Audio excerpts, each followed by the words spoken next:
नौजवानों, आज नारों से ज्यादा जरूरत इस बात की है कि हमें अपनी बिगड़ी सफ़ों को सीधा किया जाए। आज हमें उछल कूद से ज्यादा जरूरत इस बात की है कि हमारी आपस में जो दिलों के अंदर कजी पैदा हो गई है, इस कजी को दुरुस्तगी में तब्दील किया जाए और पूरी दुनिया को ये बताया जाए कि ये जितने बैठे हुए हैं, पठान, मिर्जा, तुर्क, अंसारी, शेख, ये सारे बाद में हैं, मदीने वाले के गुलाम पहले बन के बैठे हुए हैं। बेशक बेशक बेशक। बहुत पहले डॉक्टर इकबाल ने कहा था, आज हालात यही हमारी कौम के, यही हालात हैं। हर गांव बिरादरी के झगड़े में फंसा हुआ है। कुछ बचत हो जाती है तो फिर सियासत के झगड़ों ने मार डाला, और अगर जो बचे कुचे थे कौम के नौजवानों को फैशन और बना में तरक्की, अय्याशी और बदमाशी ने मार डाला। कहने को हम लाखों की तादाद में हैं, हम कसरत से हैं, बहुत हैं हम, जहां खड़े हो जाएं वहां सर ही सर नजर आते हैं। लेकिन अगर करीब से देखा जाए तो हम कुछ भी नहीं, हम खत्म होते जा रहे हैं, हम मिटते जा रहे हैं। डॉक्टर इकबाल ने कहा था, यूं तो सैयद भी हो, मिर्जा भी हो, अफगान भी हो, तुम सभी कुछ हो, बताओ कि मुसलमान भी हो। ये बहुत बड़ी बात डॉक्टर इकबाल ने कही थी, बुरा ना मानना। आज सिर्फ टोपी लगा करके बंदा जन्नती होना चाहता है। कुछ लोग ये सोचते हैं हम पीली टोपी लगा लें, हमें नमाज की जरूरत नहीं, हमने हरा रुमाल डाल लिया, अब हमें किसी चीज की जरूरत नहीं, हमने फला कपड़ा पहना है, अब कुछ और नहीं चाहिए। तेरा जाहिर कुछ भी हो, लेकिन तेरे बातिन से मुस्तफा की मोहब्बत की खुशबू आनी चाहिए। बेशक बेशक। मैं दावे के साथ ये बात कह सकता हूं, अगर हमारा किरदार मुस्तफा के किरदार के मुताबिक ना हुआ तो ये रंग रखे रह जाएंगे, ये कलर भी रखे रह जाएंगे। ये कलर तभी काम आएंगे जब अंदर का कलर मुस्तफा वाला हो जाएगा। बेशक बेशक। हाँ, आज कोई बंदा ऐसा नहीं जो ये ना कहे मैं जन्नती हूं। हर शख्स का दावा है मैं जन्नती हूं। अगर पूछा जाए अपने अमल गिला जन्नती वाले, तो शायद अक्सर गर्दन झुका के रह जाएंगे, क्योंकि अमल तो कुछ किया ही नहीं, सिर्फ एक ही दावा है जन्नती है। भाई ये सब अपनी जगह है, अल्लाह अपने करम से चाहे तो बड़े बड़े पाप बख्श दे, लेकिन बंदों की भी जिम्मेदारी बनती है कि वो अपने आप को बदलें। अगर आप अपने आप को नहीं बदलेंगे तो फिर आप किधर जा रहे हैं? खुद सोचें। मैं नौजवानों से अगर बात करूं, आज लोग कहते हैं हमने तरक्की की है। क्या तरक्की की? कहने लगे पहले ऊंट घोड़ों पे चलते थे, अब 150 की स्पीड की गाड़ियां आ गई। जो सफर पहले महीनों में तय होते थे अब वो घंटों में तय हो जाते। जो सफर घंटों में तय होते थे अब वो मिनटों में तय हो जाते। बहुत तरक्की की, इंसान चांद पे चला गया। मैंने कहा बेशक चांद तक गया है, मगर एक बात बता, कल के इंसान में और आज के इंसान में इतना फर्क है। वो चिराग में रहता था, लेकिन अंधेरों में उसे मंजिल के रास्ते मालूम थे। बेशक बेशक। लेकिन आज रोशनी इतनी हो गई है कि इसकी चकाचौंध में हम मंजिल के रास्ते भूल चुके हैं। ये कड़वी सच्चाई है। कहते लोगों ने कितनी तरक्की की, पहले टाट का लिबास पहनते थे, आज कपड़े की इतनी वैरायटियां हो गई कि पहनने वाले कम, कपड़े की वैरायटियां ज्यादा। मैंने कहा यार वो टाट का लिबास बेहतर था जो किसी का खून जला के नहीं पहना जाता था। वो मोटे कपड़े बेहतर थे जो किसी का हक मार के नहीं पहने जाते थे। तुम कहते हो तरक्की की है हमने, कौन सी तरक्की की? उस अंधेरे में लोगों को भाई का हक मालूम था, उस अंधेरे में बेटे को बाप की कदर आती थी, उस अंधेरे में माँ बेटी की कदर करती थी, बेटी माँ का एहतराम करती थी, लेकिन आज के उजाले ने क्या दिया? बाप बेटे की इज्जत करने तैयार नहीं, बेटा बाप की कदर करने तैयार नहीं, माँ बेटी को मोहब्बत से देखने तैयार नहीं, बेटी माँ का एहतराम करने तैयार नहीं। किस तरक्की की बात करते हो तुम? वो तरक्की जहां लोगों ने टाट से मखमली लिबास तक आ गए, जहां जमीन से उठ करके चांद तक आ गए। तुमने कहा ये तरक्की है, मैंने कहा ये तरक्की नहीं है। अगर तुम्हें लगता है ये तरक्की है, हॉस्पिटल के अंदर जाकर के देखो, सगा भाई भर्ती है, एक भाई पे दवा के लिए पैसे नहीं है, दूसरा होटलों में जाकर दावतों की मौज मार रहा है, सगी बहन के लिए बेटी के रिश्ते के लिए पैसा नहीं है, भाई शराब के नशे में मौज कर रहा है। किस तरक्की की बात करते हो तुम, जहां बहनों का हाल पूछने वाला कोई नहीं, और ये जवान अय्याशी के नशे में डूब जाए। तुम कहते हो ये तरक्की है। तरक्की ये नहीं है, बल्कि तरक्की तो ये थी कि डॉक्टर इकबाल ने कहा था कि मोहम्मद से वफा तूने तो गम तेरे है, ये जगह चीज है क्या लोगों कलम तेरे। वाह वाह वाह, क्या बात है। नारे तकबीर, नारे रिसालत, मसलके आला हजरत, उलमाए अहले सुन्नत, मुफ्ती हम्माद साहिब क़िबला। नारे तकबीर। मुझसे कोई ये उम्मीद लेके ना बैठे ये जन्नती बना के जाएगा। सुन, जन्नत मेरे बाप की नहीं, जन्नत रसूल पाक की है। बेशक। और कोई मौलवी जन्नत 500 में बेच रहा हो तो मुझे भी उसका एड्रेस दे। किसे नहीं चाहिए इतनी सस्ती जन्नत? जन्नत इतनी सस्ती नहीं है। याद है, शहादत गए उल्फत में कदम रखना है। लोग आसान समझते हैं मुसलमान होना, क्या समझ रखा है इस्लाम को? थाली का लुकमा। मेरे भाई बदलो अपने आप को, बदलो। कितना दूर अजीब आ गया। खुद फैसले करो। मेरी बात अगर समझ में ना आए तो वापस कर देना। पहले जब बेटियां रुखसत होती थी ना, तो घरों में कई कई दिन खाने नहीं बनते थे कि बेटी जा रही है। आज जिस घर में बेटी रुखसत होती है ना, 3 दिन पहले से डीजे बजता है जी। हाँ, डीजे बजता है। भाई मौज में रहता है। बहन की शादी, कल बेटियां रुखसत होती थी, ऐसा लगता था जनाजा निकला है। आज बेटियां रुखसत होती है तो कौन सा सितम घर में नहीं करते हो। बदलो यार अपने आप को, बदलो। खत्म करो ये तमाशे। तुम्हें पता है तुम्हें इसलिए नहीं मारा जा रहा है कि तुम कादरी हो, इसलिए नहीं मारा जा रहा है कि तुम सिर्फ चिश्ती मारे जाएंगे, सिर्फ रज़वी मारे जाएंगे।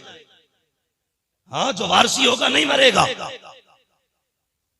इसलिए नहीं मारा जा रहा है कि चलो ये मदारी है इसे छोड़ दो।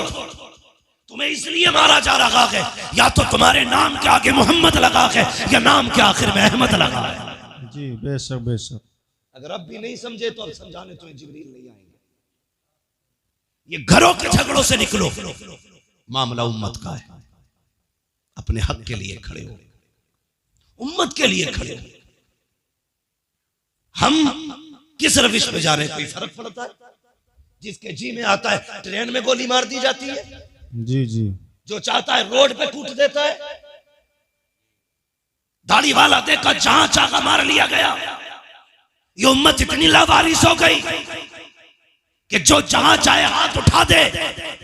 हुजूर ने तुम्हें कलमे की रस्सी दी थी, पकड़ी तुमने?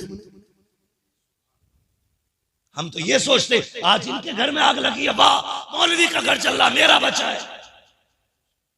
कल आकिल के घर को आग लगे, ये आकिल का घर चल रहा है, मेरा बचा है। अगर यही सोच रहे हो तो इंतजार करना, एक दिन ये आग तेरे घर तक भी आएगी। जी बेशक। तुम्हारे घर तक भी आएगी। खुदा के वास्ते मुसलमान हो जाओ, सच्चे पक्के मुसलमान हो जाओ। एक दूसरे के लिए जीना सीखो, एक दूसरे के लिए मरना सीखो। सारे रिश्ते अपनी जगह है, हुजूर की गुलामी का रिश्ता अपनी जगह। बेशक बेशक बेशक। क्यों दिल में दर्द नहीं होता किसी के लिए? मुझे बताया जाए। हर शख्स ये चाहता कि मेरी चौधराहट सलामत रहे, मेरी खसाबी बची रहे। सुन, कितना बड़ा चौधरी हो जा, जितना चाहे जमींदार हो जा, जब मरेगा कंगाल हो जाएगा। चौधराहट उसकी सलामत रहेगी जो यहां भी गुलामी का दावा करेगा, वहां भी गुलामी का दावा। जी बेशक बेशक बेशक। वाह। बहुत खूब। हुजूर के गुलाम बन जाओ, हुजूर के गुलाम बन जाओ।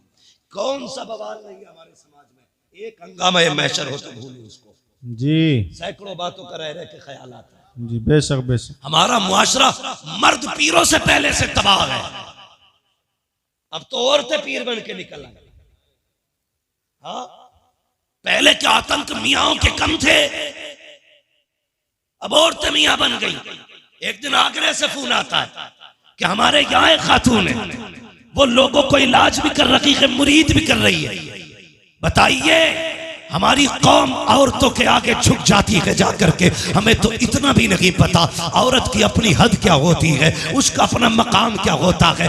लोग कहते मौलाना उस पे ऊपर के आया करते हैं, उस पे दाएं से आया करते हैं, बाएं से आया करते हैं। ओ हया कर, शर्म कर, जिसे दीन नहीं आता उसे कुछ भी नहीं आता। रह गई इलाज की बात, दावे के साथ कहता हूँ, मेरे सर का दर्द काट के दिखा, जिंदगी भर गुलामी करूंगा। और अगर नहीं कर सकता तो आज तू भी ये कहते मैं मुजरिम हुआ का, मुझे साथ ले लो कि रास्ते में है जा बचा आने वाले। नारे तकबीर, नारे रिसालत, मसलके आला हजरत, आमदे मुस्तफ़ा कॉन्फ्रेंस, मुफ्ती हम्माद रजा साहिब किबला।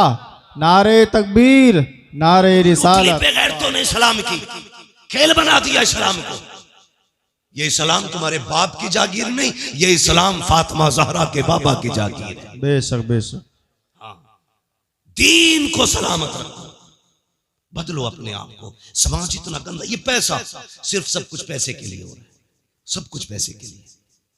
इज्जतें लोग बेच रहे हैं पैसे के लिए। हाँ, ये ठग विद्यों के खेल पैसों के लिए है। आंख बंद होगी तो बताओ, कोई कब्र में लेके गया, कोई लेके जाएगा? सारे बोले लेके जाएगा, कोई नहीं लेके जा सकता ना। सारा झगड़ा यही तो मसला है, बस दौलत आ जाए, हराम की आए या हलाल की। कोई रूल नहीं चलता, कुछ नहीं आता, तो मियाँ बन के बैठ गए, बाबा बन के बैठ गए, ठगा जा रहा ठगा। हमारी कौम कितनी सादा है, कहती बड़ा पहुंचा हुआ। जो ये कह देना झूठा रहमान साहब तुम पे 5 का साया, तो कहेंगे कि ये बहुत पहुंचा हुआ आदमी है, इनने पकड़े मेरे 5, इसने पकड़े। उतारेगा कौन कि भाई ये मैं नहीं कर सकता? अबे जानवर जब बताए तूने तो उतारेगा कौन? तेरा बाप। जब 5 बता तू रहा तो उतार भी तू। जी बेशक। अगर हम बताएंगे तो उतारने का तरीका भी हम बताएंगे। जी बेशक बेशक। जितने भूत भूतनिये हो सब लेके आ और पूछ इन उलमा से ये कैसे उतरेंगे। ये कहेंगे ना जा 40 दिन चिराग जलाने, मत जा किसी पीर की चौखट पे झाड़ू लगाने, अपनी बेटी से के फजर की नमाज पढ़, सूरह यासीन लेके बैठ जा, मगरिब की नमाज पढ़, सूरह मुल्क लेके बैठ जा। अगर 40 जिन्न भी होंगे, खुदा ने कुरान में वो ताकत रखी है, 40 मियाँ मिलके जिस जिन्न को नहीं उतार सकते, सूरह यासीन 40 जिन्नों को अकेले उतार सकते। वाह वाह वाह वाह वाह, क्या बात है, वाह वाह वाह, बहुत खूब बहुत खूब, माशाअल्लाह। आता किसे कुरान है? कह रहे हजरत 17 उम्रें करें इस साल में, 17 उम्रें करें। और यूं है चल उम्रें करे, हाँ मैंने कुरान सुना। नमाज में कितनी सूरतें पढ़ता है? भाई बस कुछ नहीं, कुल वल्लाह से ही काम चलाता हूं। ईशा की 17 में कुल वल्लाह पढ़ा के बस। मैंने सोचा है, मैंने कहा यार ये 17 उम्रें करने गया, जब हुजूर के रोजे पे गया था ख्याल नहीं आया, अगर हुजूर पूछ लेते यहां तक आया है, कुछ मुझे भी कुरान पढ़ के सुनाते, क्या था तुम्हारे पास? हमारी कौम के 70% लोगों को सही तरीके से कलमा नहीं आता। जी बस 70% लोगों को सही तरीके से कलमा नहीं आता। जी बस। और चौराहे पे खड़े होकर मैं मौलवी यूं, हाफिज यूं, कारी यूं, नमाज पढ़ के ना निकलता, अब मस्जिद के गेट पे जाकर लगे अंगूठा इलाज। जी जी बस। जिसके पीछे नमाज पढ़ी है अभी मस्जिद से निकलता नहीं। पूरी बात भाई, अपनी नमाज तो बचा। तुझे इमाम का अंगूठा कैसे दिख गया कि सजदे में? तो तू क्या कर रहा था भाई? अगर इमाम का अंगूठा सजदे में हिला तो तू किधर देख रहा था? तू नमाज पढ़ रहा था कि ताकत झांकी कर रहा था? जी बेशक, हक बात। हद हो गई यार, हद हो गई। कुरान सीखो मुसलमानों, सीखो और तमन्ना करो कभी मदीने शरीफ जाएंगे, हुजूर को सूरह यासीन पढ़ के सुनाएंगे। हे वाह वाह वाह वाह वाह वाह, क्या बात। साल में उम्रा एक करेंगे, लेकिन मदीने वाले को कुरान की कुछ आयतें सुना के आएंगे। बेशक बेशक। कभी जाएंगे जन्नतुल बकी में, जाएंगे सैयदा के मजार पे, जिसके बेटों ने नेज़ों पे कुरान सुनाया, हम उसकी कब्र पे बैठ के कुरान सुना के आए। वाह वाह वाह। नियत करना ये नहीं आती, नहीं आती बात जब निकल के आती है ना, अल्लाह माफ करे। हमारी कौम में ना दो तबके, एक तो बहुत ज्यादा गरीब है और एक बहुत ज्यादा अमीर है। गरीबों का मामला ये, वो दीन यूं भूल बैठे कि उन्हें कुछ आता ही नहीं। अमीर यूं दीन भूल बैठे कि फैशन में आ गए। जाते दोस्तों के साथ, क्या है कुछ नहीं, बस मौलाना ये बियर है, क्या है बियर, कुछ नहीं, ये तो जूस है फलों का, इसके नाम पे हमने शराब पी ली। तुम्हें पता है बहानों से तुम्हारे हलक के अंदर हराम उतारा जा रहा है, और जिस मुसलमान के हलक से हराम उतर जाए उससे ईमान की ताकत छीन ली जाती है। हाँ, अगर वो शेर हो तो कुत्ता बना दिया जाता है, कुत्ता हो तो गीदड़ बना दिया जाता है।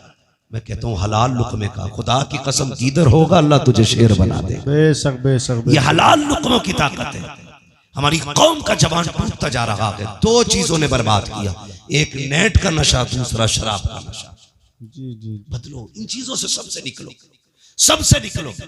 हम शराब के नशे में डूब गए। नौजवानों दुआएं मांगा करो, अल्लाह जबान नापाक ना करना, अल्लाह हल्क नापाक ना करना। खुद मेरा एक सवाल है, जरा सुने। अभी मुहर्रम शरीफ का महीना गुजरा जी, गुजरा के नहीं मुहर्रम शरीफ का महीना। यकीनन उम्मीद है हर सुन्नी ने करबला वालों के नाम पे कुछ ना कुछ जरूर चखा होगा। ठीक है जी, चाहे उसने हलीम खाया हो, शरबत पिया हो, सबील के नाम पे कुछ भी, उनके नाम पे जरूर खाया। और मेरा अपना अकीदा तो यह है, खाते हैं तेरे दर का, पीते हैं तेरे दर का, पानी है तेरा पानी, दाना है तेरा दाना। क्या बात है, वाह वाह वाह। मैं गलत नहीं कह रहा हूं, मैं नेपाल तकरीर करने के लिए गया, नेपाल में, अल्लामा शमीम साहब, नेपाल में तकरीर करने के लिए गया, तो एक बहुत बड़ा अधिकारी पुलिस डिपार्टमेंट, वो मुझसे आके कहने लगा कि मौलाना तुम्हें मैंने भी लेट के सुना है, तुमसे ये कहने आया हूं कि आप अपनी कौम के नौजवानों से इतना पूछना कि जो सरहद पर शराब के साथ पकड़े जाते हैं वो मुसलमान ही क्यों होते हैं। ये सोचने वाली बात है कि जो सरहदों पे शराब और नशे के साथ पकड़े जाते हैं वो मुसलमान ही क्यों होते हैं। इन्हें बताना तुम्हारे दीन में शराब कितना बुरा पाप है। सबने भी मुहर्रम शरीफ का हलवा खाया, लेकिन तुम्हें पता है जिसने अकबर के सीने पे बर्छी लगवाई थी वो शराब थी, जिसने असगर के गले में तीर लगवाया था वो शराब ही थी, जिसने कासिम के जिस्म के टुकड़े कराए वो शराब ही थी, जिसने अब्बास के बाजू कटवाए वो शराब ही थी, जिसने ओनो मोहम्मद को शहीद कराया वो शराब ही तो थी, जिसने सकीना के कानों की बालियां छिनवाई वो शराब ही तो थी, जिसने अहले बैत के खेमों को आग लगवाई वो शराब ही तो थी, जिसने मुस्तफा की बेटियों को कैदी बनवाया वो शराब ही तो थी, जिसने हुसैन को सजदे में शहीद कराया वो शराब ही तो थी। अगर तू हुसैनी है तो इसे हाथ कैसे लगाता है, होठों से क्यों लगाता है, थूक दे इसके ऊपर और ऐलान कर दे जिसको नबी से नफरत, जो नबी का नहीं वो हमारा नहीं, जिसे आका ठुकरा दे उसे हम हाथ नहीं लगाएंगे, और ऐलान कर दे और लोगों शराब से मुस्तफा ने नफरत की है, अब मोहम्मद का गुलाम भी शराब से नफरत करके दिखाए। वाह वाह, क्या बात है, वाह वाह वाह वाह वाह। करेंगे इंशाअल्लाह। अगली बात करने लगा, ये कोई तरक्की की बात नहीं। दूसरी बात सुनो, हमारे अमीरों के घर की इज्जत है, बुरा मत मानना, हमारे अमीरों के घर की इज्जत है, दूसरों के घरों की रौनक बन गई। वो कैसे? शादी आती है तो क्या कहती है बहन, भैया पैसे दो मैं खुद लाऊंगी अपनी पसंद के कपड़े। बुरा मत मानना, जैसे आपकी बेटी है वो मेरी भी बेटी है, आपकी बहन मेरी बहन है, किसी को जलील करना मकसद नहीं है। मामला सिर्फ इतना है, मेरी तकरीर तबे यार को बेचैन करती है, सबब क्या है वही कहता हूं जो दिल पर गुजरती है। मेरे सामने ज्यादातर नौजवान बैठे और मैं ये सोचता हूं अगर जवान मजबूत हो गए ना तो कसम खुदा की मुआशरा मजबूत हो जाएगा। और मुझे खुशी है ये जलसा जितने लोगों ने कराया है सारे कड़ियल जवान है, इसमें कोई भी पुरानी सोच वाला नहीं, नए खून नए जज्बात वाले लोग हैं।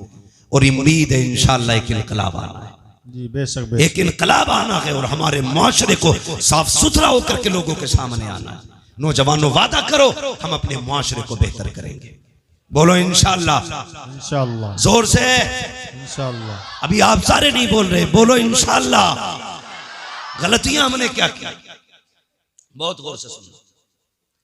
हमारी बहन बेटियां हमसे कहती हैं भैया तेरी शादी है कपड़े अपने पसंद की लाऊंगा, हम लाड प्यार में पर्स निकाल के या बैंक का कार्ड निकाल के दे देते हैं, ले जा लेके आ।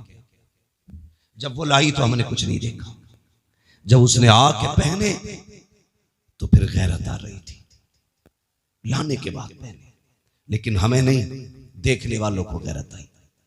कसम खा के बताओ, शादी ब्याह तुम भी अटेंड करते हो, मैरिज हॉलों में जाते हो, जब तुम शादी वाले फंक्शन में जाते हो कितनी बेटियों के सर पे दुपट्टा नजर आता है, ये तुम फैसले करो, मैं नहीं कहूंगा। हम लोग तो जाते ही नहीं मैरिज हॉलों में, इसलिए कि अगर दावत मिल भी जाए तो वहां खाने का इंतजाम नहीं, सारे गधों की तरह खाया करते हैं। हाँ? एक मौलवी को खाने के लिए जगह तक नहीं मिलती, लोग कहते हैं बड़ा महंगा मैरिज हॉल है, बड़ा महंगा किया है। तो यार कुर्सियां आलीशान होनी चाहिए थी, लेकिन हाथ में प्लेटें। एक को मैंने देखा, हद होती है, उसने इतनी प्लेट भर ली कि दोनों हाथों से पकड़ रहा था। अब चक्कर में था खाए कैसे और रखे कहां। समझो यार, पहली बात तो हम लोग जाते ही नहीं है, चले जाएं तो जो लेना देना दे के आ जाते हैं, क्योंकि हमारे लिए जगह ही नहीं, लोग टहल टहल के खाते हैं। इसलिए तुमसे पूछ रहा हूं कितनी बेटियों के सर पे दुपट्टा होता है? 5% बहुत कह दिया आपने, 3% बेटियों के सर पे दुपट्टा नहीं होता।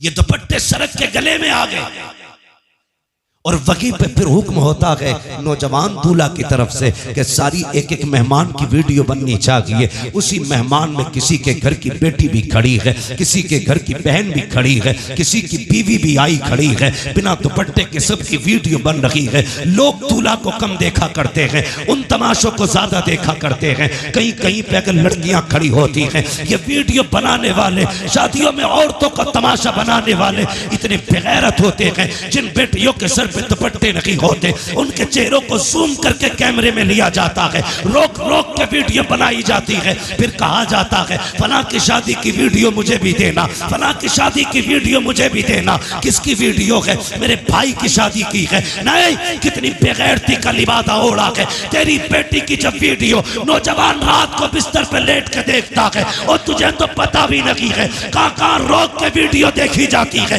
कहां जूम किया जाता है, कहां चली गई तेरी गैरत। और तेरी नजरों को मुस्तफा ने हया के पहरे दिए थे, तेरे वजूद को बहन की इज्जत का रखवाला बनाया था। तुझे मुस्तफा ने इस्लाम की वो पावर दी थी कि अपनी तो अपनी परायों बेटियों की इज्जत का रखवाला था तू। आज तूने वीडियो बना करके अपनी बेटी का तमाशा बना दिया और तुझे हो क्या गया है। और तुम्हें खुदा का वास्ता शादी ब्याह में वो लिबास न पहनाना जो तमाशा बन जाए। अगर बेटियां आए उनसे कहना पर्दे में आना मुझे मतलब नहीं है, तू रूठे या ना रूठे, तमन्ना ये है कोई राजी हो न हो, मदीने वाला मुस्तफा राजी हो जाना चाहिए। वाह वाह, क्या बात है, वाह वाह। नारे तकबीर, नारे रिसालत, आमदे मुस्तफ़ा कॉन्फ्रेंस, मुफ्ती हम्माद साहब क़िबला, नारे तकबीर, नारे रिसालत। वाह वाह वाह वाह। सारे जन्नत में जाना चाहते हैं, अल्लाह सबको जन्नती बनाए, सबकी तमन्ना है भी और होना भी चाहिए। मेरे हुजूर ने फरमाया था अल्लाह से दुआओं में जन्नत मांगा कर। ये तो एक अजीब दौर है, जन्नत से भी लोगों का दिल हटा दिया जाता है। माजरत के साथ मैं नात खानों का मुखालिफ हूं, नात खानी बड़े फख्र की बात है और बड़े नसीब की बात है, लेकिन कभी कभी नात खानी में भी लोग कह जाते हैं हमें रिजवान तेरी जन्नत की जरूरत नहीं। हुजूर कहते हैं कि अल्लाह से जन्नत मांगा करो। जब बंदा 3 मरतबा अल्लाह से कहता जन्नत दे जन्नत दे, जन्नत कहती है अल्लाह मुझे इसके नाम में लिख दे। बेशक बेशक, क्या बात। हुजूर क्यों रोते रहे? ताकि उम्मत को जन्नत मिल जाए। जी जी, हाँ, उम्मत को जन्नत मिल जाए।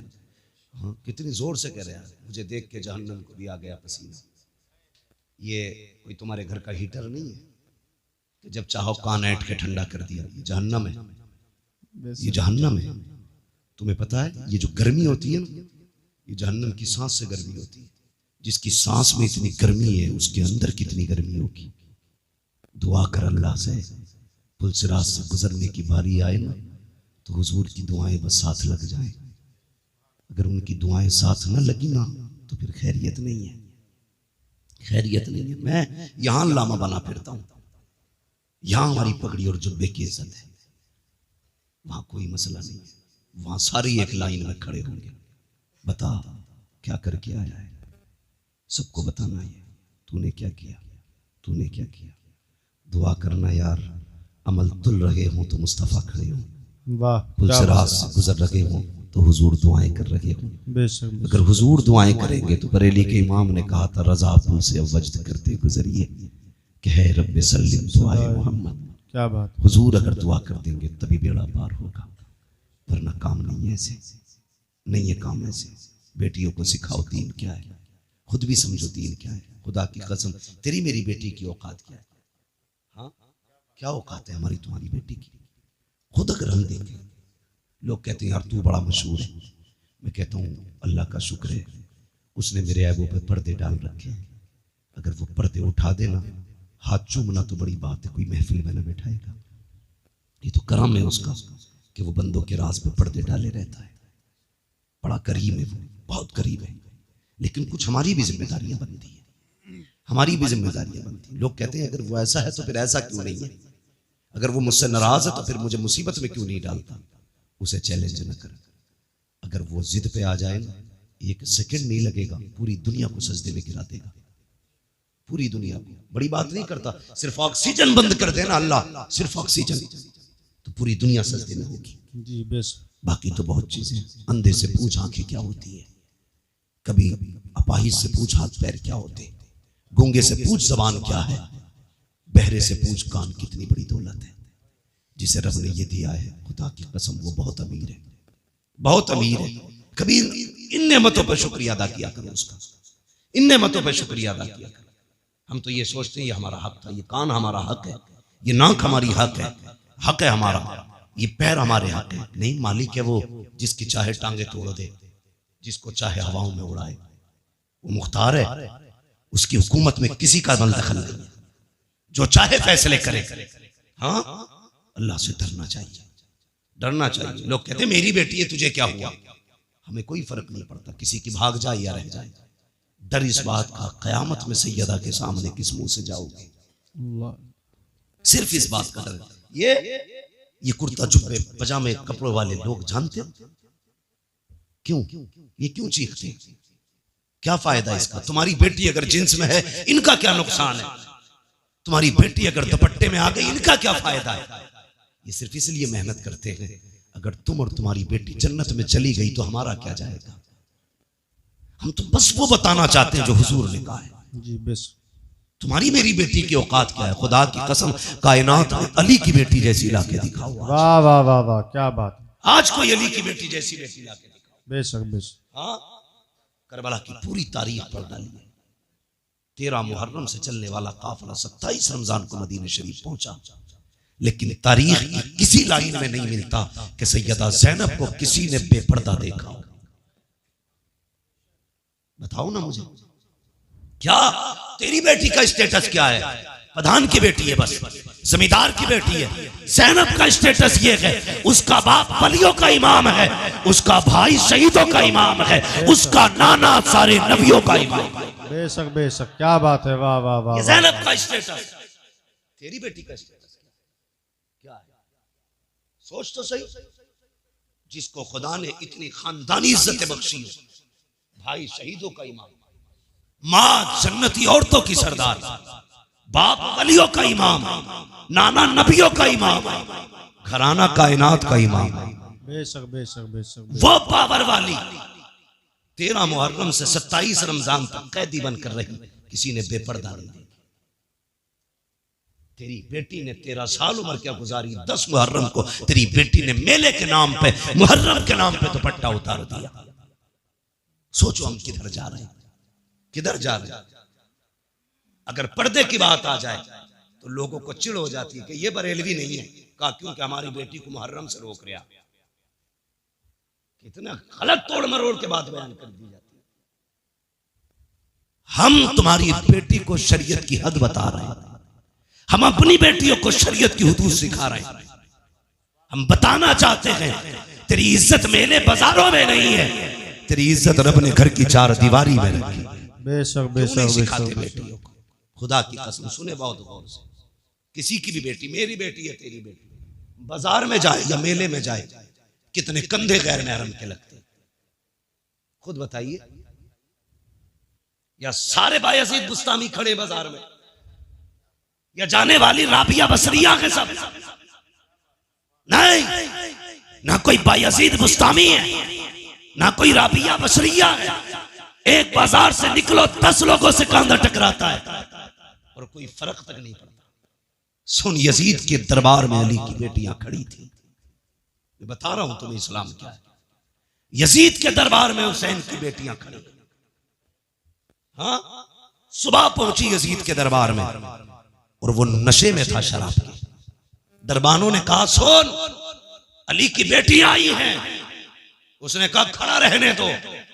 खुदा की कसम तेरी बेटी 1 घंटा राशन के लाइन में लग जाए तो प्रधान पे बिगड़ जाता है, आधार की लाइन पे लग जाए कानून पे बिगड़ जाता है, पानी की लाइन पे लग जाए तो तुम समाज के उसूल पे बिगड़ जाते हो। गुस्सा नहीं आया? अली की बेटी सुबह से शाम तक यजीद के दरबार में खड़ी रही। ओ खुदा की कसम, शाम का वक्त आया था, सैयदा ज़ैनब ने कहा था ज़ैनुल आबिदीन का जी फूफी कब पता तो करो भाई बेटा, कब तक खड़े रहना है। पता चला जब तक यजीद नहीं आ जाता मामला खत्म नहीं होगा। शाम के वक्त में कुत्ता आया, आने के बाद तख्त पे बैठा, उसने सब पे निगाह डाली। खुदा की कसम कैदी जरूर थे, बेगैरत कोई ना था। सबके चेहरों पे कपड़े पड़े थे, सबके चेहरों पे पर्दे थे। का उठाओ इनके चेहरों के पर्दे, मैं देखना चाहता हूँ। हजरत ज़ैनब की चीख निकली, का फिजा आज हमारी इज्जत की रखवाली करना, हमारे हाथ बंधे हैं, पैरों में बेड़ियां हैं। तुमने हमारे दरवाजे पर जितने दिन नमक खाया है अब वो हलाल करने का दिन है। हजरत फिजा ने तलवार संभाली, आगे आके कहा था बेगैरत जबान को लगाम दे, अगर अली की बेटी से चादर सरक गई इस दरबार में किसी के कंधे के ऊपर कोई सर नहीं रह सकता।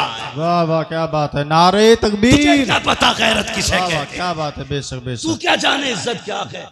तू तो बेटी को नंगा करने में कहता मेरी बेटी फैशन के दौर पे है। तुझे क्या पता हया क्या है? बेशक खुदा की कसम तारीख गवाह है। कहने लगा चलो अच्छा नाम ही बता दो, ये पर्दे वाली कौन है? हजरत फिजा ने कहा ज़ैनब फिक्र न करना, जिंदगी लौटा देंगे, तेरी आवाज को भी बेपर्दा नहीं होने देंगे, तेरी आवाज को भी बेपर्दा नहीं होने देंगे। हजरत फिजा से उसने कहा कौन है? कहा ये अली की ज़ैनब है, अली की ज़ैनब है। मुझे खुद बताओ यार, अगर आपकी बस्ती में आला हजरत की कोई बेटी आ जाए क्या करोगे तुम? खुदा की कसम उनके कदमों में तुम सोने का फर्श बिछाओगे कि आला हजरत के घर की बेटी आई है। फिर सोचो उनके घर तो अली की बेटी खड़ी थी, होना तो ये चाहिए था नाम सुन के गर्दनें झुक जाती, मगर उन्हें अपने कुत्तेपन का पूरा इजहार किया। कहा ये ज़ैनब है। अच्छा जानते हो? फिर उसने निकाह घुमाई, सबसे छोटे वजूद पे निकाह पड़ी। मैं बात बड़ी करने लगा हूं, तेरी 18 साल की बेटी को दुपट्टा रखना नहीं आया, अली की 7 साल की सकीना को देख। यजीद के दरबार में सकीना के सर पे दुपट्टा था। उसने कहा ये छोटी सी बच्ची कौन है जिसके पर्दे का आलम यह है कि इसका चेहरा तक नहीं खुला है, जरा इसका बताओ नाम क्या है? हजरत फिजा बोलने लगी। उसने कहा तू चुप कर, मुझे इस बच्ची से पूछना है इसका नाम क्या है। उसने कहा बच्ची तू बता तेरा नाम क्या है। 3 मरतबा आवाज दी, कोई जवाब नहीं आया। उसने कहा बड़ी घमंडी बच्ची है, ये बोलती क्यों नहीं? इमाम ज़ैनुल आबिदीन ने कहा था वो कुत्ते तू नहीं जानता, इसके गले में जो रस्सी पड़ी है फंदा इतना टाइट कि गले की आवाज नहीं निकल रही है। अगर इसी की मुंह से सुनना चाहता है इसके गले की रस्सी ढीली कर। यजीद के कहने पर एक सिपाही आके बढ़ा, हजरत सकीना के गले की रस्सी ढीली करने के लिए जैसी करीब आया, गले पे हाथ लगाना चाहता था, तोड़ के ज़ैनब के कदमों से निपटी। वो वहां गया, वहां से हटी, ज़ैनुल आबिदीन के कदमों में लिपट गई। यजीद ने कहा था ये कैसी बच्ची है, गली की रस्सी क्यों नहीं खोलने देती। इमाम सज्जाद ने कहा था तू नहीं जानता है ये अली के घर की बेटी है, ये मर तो सकती है, किसी गैर का हाथ इसकी गर्दन को लग जाए ये गवारा नहीं कर सकती। वाह वाह वाह वाह वाह वाह, क्या बात है, वाह, बहुत शर्म करो, तुम्हारी दौलत तुम्हें मुबारक। ऐसी दौलत में आग लगे जो बेटियों को नंगा कर दे। अगर मुस्तफा वाले हो, गरीबी में जिंदगी गुजार देना, कभी बेटियों के सर से दुपट्टा ना उतरने देना, बेटियों के सर से दुपट्टा ना उतरने देना। शादी हो, ब्याह हो, खुशी का मैटर है ये अपनी जगह, लेकिन खुशी का मतलब ये तो नहीं है कि बेटियां नंगी हो जाएं, भाई बेगैरत बना तमाशा देखता रहे। मेरी गुजारिश है आपसे, समाज को बेहतर करो, शादियों को पाकीज़ा बनाओ, गुनाहों का मरकज नहीं, तबाहकारी का अड्डा नहीं, बदमाशी का ठिकाना नहीं। शादियों को पाकीज़ा बनाओ ताकि निकाह की बरकतें अल्लाह बस्ती पे जाहिर फरमाए। समझ रहे ना मेरी बात? नौजवानों, ये कदम आपको उठाना पड़ेगा। कमेटी जो जलसे की है, मेरी तो इससे गुजारिश है, सिर्फ जलसे की कमेटी ना बनना, बेटियों की तहफ्फुज़े इस्मत की कमेटी भी आपको बनना है। ये आप अहद करो, हमने सिर्फ जलसा नहीं कराना है, हमें हुजूर की उम्मत की बेटियों की इज्जत की हिफाजत भी करनी है। सिर्फ यही नहीं कि सिर्फ जलसा करा लिया और 364 दिन सोते रह गए, फिर एक दिन आएगा जलसा कराएंगे। अच्छी बात है, जलसों से अच्छे मैसेजेस जाते हैं, ये जज्बा बेदार होना चाहिए हमारी कौम में। लेकिन कमेटी वालों से गुजारिश है, जिस तरह आपने आज पैसा इकट्ठा करके ये एक जलसा किया ना, कम से कम ऐसे ही पैसा इकट्ठा करके साल में किसी गरीब एक बेटी की भी निकाह का और शादी का इंतजाम आप करना। और कोशिश ये करना जिस बेटी का कोई सहारा नहीं होगा, उस बेटी का ये हुजूर की उम्मत के जवान सहारा बनेंगे। बेशक बेशक बेशक करेंगे इंशाअल्लाह। इंशाअल्लाह। कमेटी वालों, अल्लाह आपको सलामत रखे, आपको जज़ाए खैर दे। मगर मैं ये चाहता हूँ आपके जरिए और भी काम होने चाहिए, ज़मीनी तौर पे भी काम हो। अगर बैटरी डाउन हो जाए फिर उलमा को बुलाइए, फिर अपनी इस्लाह कराइए। ये सोच के जलसों में कोई ना आए मौज लेके आनी है। क्या करना है मौज का? सच बताऊं, ये चमक दमक, ये आवाजों के जोर, ये सीनों के दम कब तक है? जब तक अल्लाह चाहता है। वो नहीं चाहेगा ये सारे खत्म हो जाएंगे। ये कमाल, ये हुनर हम माँ के पेट से लेके नहीं आए, ये सब अल्लाह की अता करदा चीजें हैं। जब तक वो चाह रहा है बोल रहे हैं, जिस दिन वो गला बंद कर देगा कोई माई का लाल नहीं बुलवा सकता है, कोई नहीं बुलवा सकता है। लोग कहते हैं जी हम तो बतेरा समझाते। भाई मुझे खुशी हुई, कुछ लोगों से मिला हूं मैं इस बस्ती के, कुछ लोगों से मिला हूं, सबसे भी नहीं मिला हूं, लेकिन मैं जितनों से मिला हूं मैंने बहुत अच्छा पाया है, बहुत अच्छा पाया है। अगर सारे लोग इतने अच्छे तो उम्मीद करता हूं इस गांव में कुछ बुरा नहीं होगा। लेकिन मैं ये भी जानता हूं हर जगह अच्छे ही लोग नहीं होते, कुछ बुरे भी होते, और हर जगह बुरे ही नहीं होते, कुछ अच्छे भी होते। अच्छे लोगों से कहूंगा बुरों की परवाह ना करना, बुरे लोगों से कहूंगा दूसरों के पीछे न पड़ना, अपने गिरबान में भी झांकना, फिर फैसला करना तुम्हें क्या करना है, फिर फैसला करना तुम्हें क्या करना है। अल्लाह करे हमारी बस्तियां ऐसी मोहब्बत और प्यार की हवाएं बस्तियों में चले कि हर मुसलमान दूसरे मुसलमान के हक के लिए खड़ा होना चाहिए, हर मुसलमान में एक दूसरे मुसलमान के लिए हमदर्दी होनी चाहिए। गलत नहीं कह रहा, आप किसी एक समुदाय के बंदे को टच करके देखिए, पूरी कौम कौवे की तरह आ जाती है। और हमारी कौम के किसी भी बंदे को बीच में काट दिया जाए, बाकी लोग तमाशा बने देखते। हम यहाँ जीने के लिए नहीं आए, हम यहाँ मरने के लिए। मेरी बात बस समझ लेना, मैं इससे ज्यादा नहीं कह सकता। हम यहाँ जीने के लिए नहीं आए, मरने के लिए आए। वो जिंदगी भी क्या जिंदगी है जो कुत्तों की तरह गुजरे। कम से कम बहन बेटी की इज्जत की हिफाजत करो, भाई हो तो बहन की इज्जत की हिफाजत करो, बाप हो तो बेटी की इज्जत की हिफाजत करो। एक काम और करना है, अल्लाह आपको सलामत रखे। मैंने देखा इस गांव में बिल्डिंगें तो ऊंची ऊंची हैं, पक्के मकान वहीं ज्यादा होते हैं जहां पैसा होता है जी। वरना कॉलोनी से कोई इतनी बड़ी बिल्डिंग तो बन नहीं सकती है क्या नहीं? अल्लाह तौफीक देना तो बस्ती वाले मिलके अपनी बस्ती की बच्चियों के लिए एक स्कूल कायम जरूर करना, और तुम्हारे स्कूलों में पढ़ाने वाली भी मुहज्जब बेटियां हो और पढ़ने वाली भी मुअद्दब बेटियां। आप बिल्डिंगें कितनी ऊंची बना लो, अगर बच्चियों को अच्छे स्कूल नहीं दे सकते तो आपने कुछ नहीं किया है। तुम नहीं जानते हो, कभी बसों में जो घूमते ना वो देखो, जो रोडों पे रहते हैं, हमारी बेटियों को किस कुत्ते की नजर से तका जाता है, भूखे भेड़ियों की तरह देखते हैं बेटियों को। मैं कहता हूं बेटी इज्जत से घर लौट आई, रब का शुक्र अदा कर, वो वापस आ गई, बड़ी बात है। वरना बेटियों के लिए कितने फंदे लगे गए सोच भी नहीं सकते। लोग कहते हैं अल्लाह का शुक्र है 3 फर्में चल रही है, अल्लाह का करम है, वो बहुत बड़ा ठेका चल रहा है। कभी ये भी कहे खुदा का शुक्र है हमारी बस्ती में बच्चियों के लिए स्कूल चल रहा है। ये काम नौजवानों आपको करना है ताकि आने वाली नस्ल को एक अच्छी जिंदगी दे सको आप। हमारी कौम का मुस्तकबिल रोशन होना चाहिए। इस वक्त आपके पास 2 रास्ते हैं, या तो आप बेटियां खो दो या फिर आप जाहिल हो जाओ। इसके अलावा तीसरा रास्ता तुम्हारे पास नहीं है। इसलिए कि ना तुम्हारी कोई यूनिवर्सिटी है, ना तुम्हारा स्कूल है, ना तुम्हारा कॉलेज है, ना तुम्हारा मकतब है, कुछ भी तुम्हारा नहीं। या तो बेटियां खो दो या फिर अंधे हो जाओ। अगर चाहते हो इस अंधेरे से निकलो तो कोशिश करो सबसे पहले अपने कॉलेजेस बनाने। करेंगे इंशाल्लाह कोशिश, इंशाल्लाह। क्या कहते हो आकिल चौधरी साहब? आपकी बस्ती में ये काम होना चाहिए। ये मेरे मदरसे के साथी हैं, मगर मेरी आपसे इतनी गुजारिश है, खुदारा ये कोशिश करें। ये मजाक की बात नहीं कर रहा हूं, मुझसे 100 बार कसम खिला के भी कहोगे क्या ये सच है, मैं कहूंगा हाँ ये जरूरत है। आज हम बेटियों को जाहिल तो नहीं रख सकते, अलबत्ता बेटियों को इदारे दे सकते हैं, स्कूल दे सकते हैं, कॉलेज दे सकते हैं।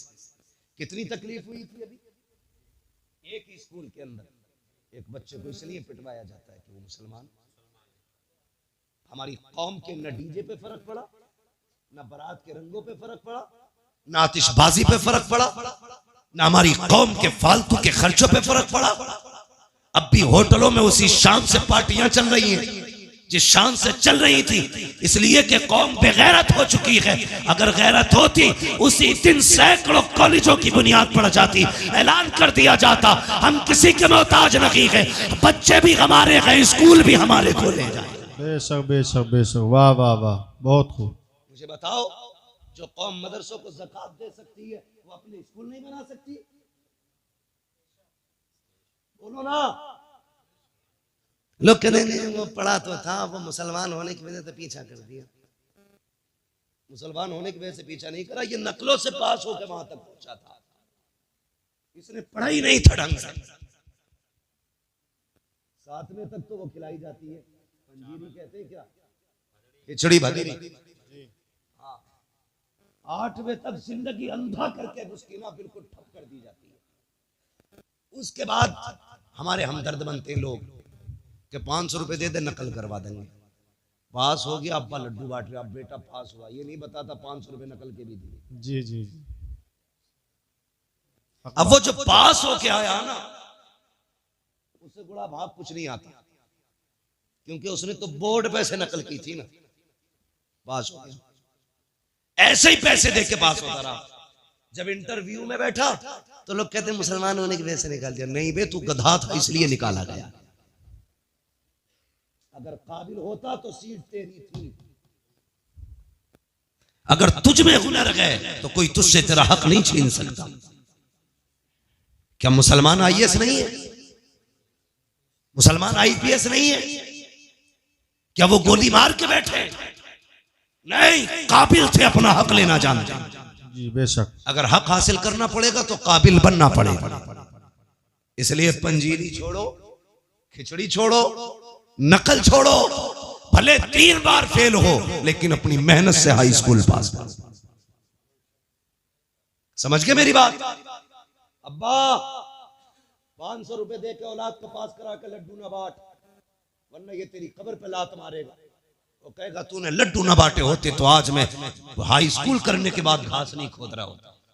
जी यही वजह है अक्सर हाई स्कूल के बाद दुकानों पे बैठा मिलेगा। जी जी जी जी बिल्कुल। और उसे धनिया लिखना नहीं आता, लहसुन लिखवाने लगो तो कभी मुंह देखता कभी पर्चा देखता। काबिल बनिए, कामयाब बनिए, मंजिल आपका इंतजार कर रही है। आप अगर काबिल नहीं है तो आपको तो भाई साहब रहने तक जगह नहीं दी जाएगी। वो किस हवा में आने वाला दौर मजदूरी वही करेगा जो कंप्यूटर चलाना जानता होगा, वरना आप कोई खुरपे से भी मजदूरियां नहीं करा रहा है। समझ गए ना मेरी बात? पढ़े लिखे लोगों के लिए जगह है, पढ़िए, आगे बढ़िए। और ये अच्छन खां है, ये बुद्धन खां है, ये झगड़ों से निकलिए। मरने के बाद किसी का कुछ नहीं रहना है, खाली हाथ जाना है। सिकंदर का नाम सुना है? सिकंदर प्रधान था ना मिलक का। कौन था सिकंदर? बहुत बड़ा बादशाह गुजरा है। हाँ, इसने 22 साल की उम्र में आधी दुनिया फतह कर ली थी। और 22 साल में हमारी अम्मा ये कहती है भी तो लल्ला छोटा है, सुधर जाएगा, 23 का हो जाएगा। तो वो 22 साल में आधी दुनिया फतह करे बैठा, और इसका 22 साल का भी नेकर में घूम रहा। अम्मा थपकी दे के सुला रही है। जो कर गुजरने की उम्रें थी वो नेकर में गुजर गई। अब बुढ़ापा आया तो ये निकला फतह कर ले। इसे खुद अब बैसाखी की जरूरत है। 22 साल में आधी दुनिया पे हुकूमत करने वाला बंदा, वो तो एक जगह सांप ने इसे काट लिया। हाँ, सुना यह है इसके साथ अरस्तु था, बहुत बड़ा तबीब था। उसने उससे कहा यार मेरा इलाज कर। कुछ दिन इलाज के बाद अरस्तु ने कहा कि बादशाह अब नहीं बचेगा, मौत करीब आ गई है। उसने कहा ऐलान कर दो, कोई है जो मेरी सारी दौलत लेके मुझे इतनी सांसें उधार दे दे कि मैं अपने वतन तक जा सकूं। अरस्तु ने कहा था बादशाह ऐसी कोई दौलत नहीं बनी जो किसी को सांसें उधार दिलवा दे, कोई तुम्हें सांसें नहीं दे सकता। उसने कहा मैं आधी दुनिया का बादशाह हूं, क्या मुझे इतनी मोहलत नहीं कि वतन तक जा सकूं? उसने कहा सांसों का मालिक तू नहीं, सांसों का मालिक कोई और है। जी बेशक। आज तेरा पैसा काम नहीं आने वाला। एड़ियां रगड़ने लगा। उसने कहा अच्छा चलो, मर तो रखा हूं, फिर ऐसा करना मैं मरूं मेरे कफन से हाथ निकालना। ईसाई था, निकालना। कहा क्यों? ताकि दुनिया को ये बता जाऊं इस दौलत पे घमंड न करना। मैं आया था आधी दुनिया फतह की, जा रहा था कुछ लेके नहीं, खाली हाथ गया। अगर सिकंदर जैसा दौलत वाला एड़ियां रगड़ के वतन से दूर मर सकता है, तेरे मेरे पास क्या है? जी जी।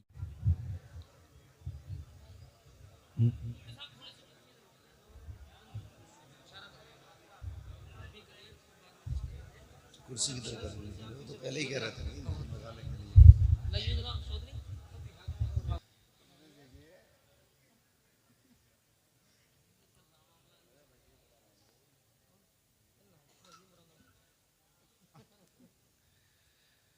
मेरे रसूल पर रौनक अफरोज बावकार लायक सदीज़ तकरीम उलमा अहले सुन्नत महफिल पाक में तशरीफ फरमा मोहतरम बुजुर्गों, नौजवान साथियों, अजीज बच्चों, जुमला सामईन इकराम, अस्सलामु अलैकुम व रहमतुल्लाहि व बरकातुहू। व अलैकुम अस्सलाम व रहमतुल्लाहि तआला व बरकातुहू।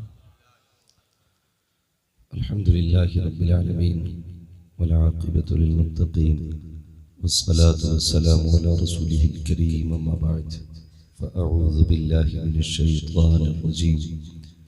बिस्मिल्लाहिर रहमानिर रहीम।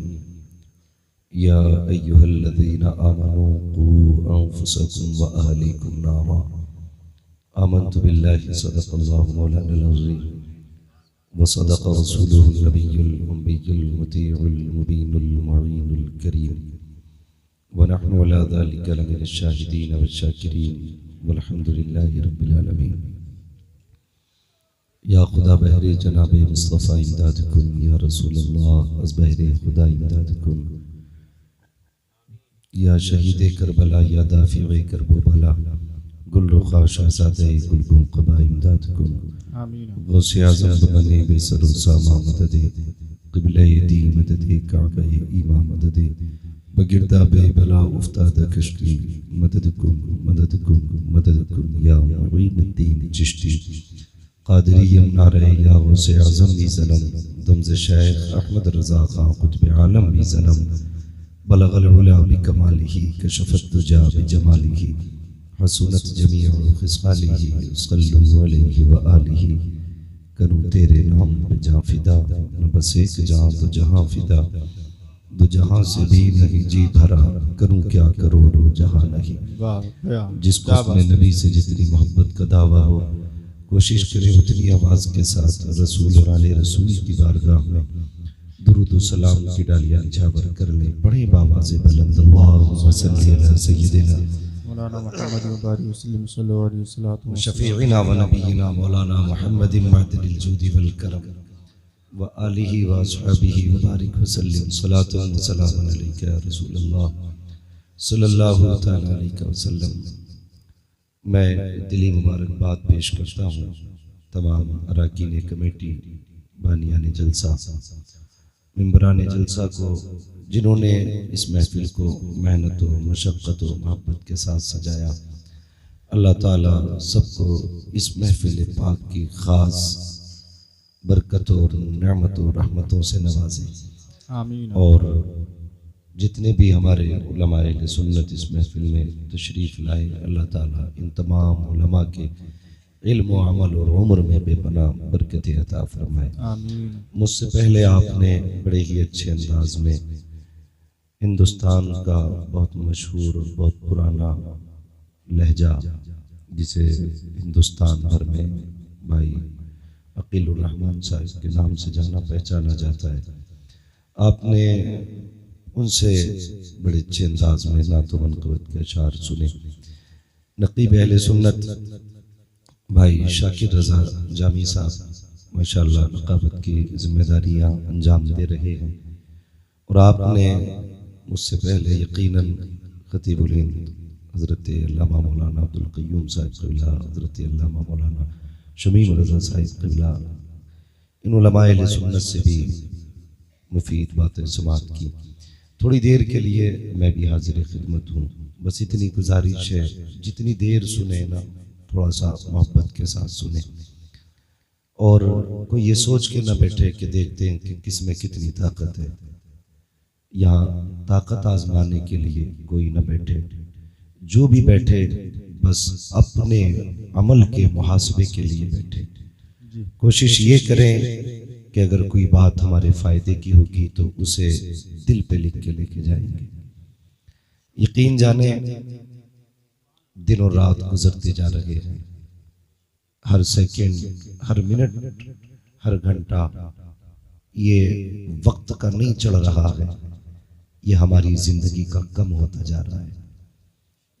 जो सुई एक राउंड ले लेती है ना फिर वो पलट के नहीं आनी है। हर मिनट हमें हमारी मौत के करीब लेके जा रहा है। हो सकता था आज ये जलसा ना होता तो शायद कोई किसी चौराहे पे खड़े होकर के गप्पे शप्पे लड़ाता, कोई किसी दुकान पर बैठ करके चुगली या गीबत करता, या कुछ भी ना होता तो बिस्तर पे सोता होता।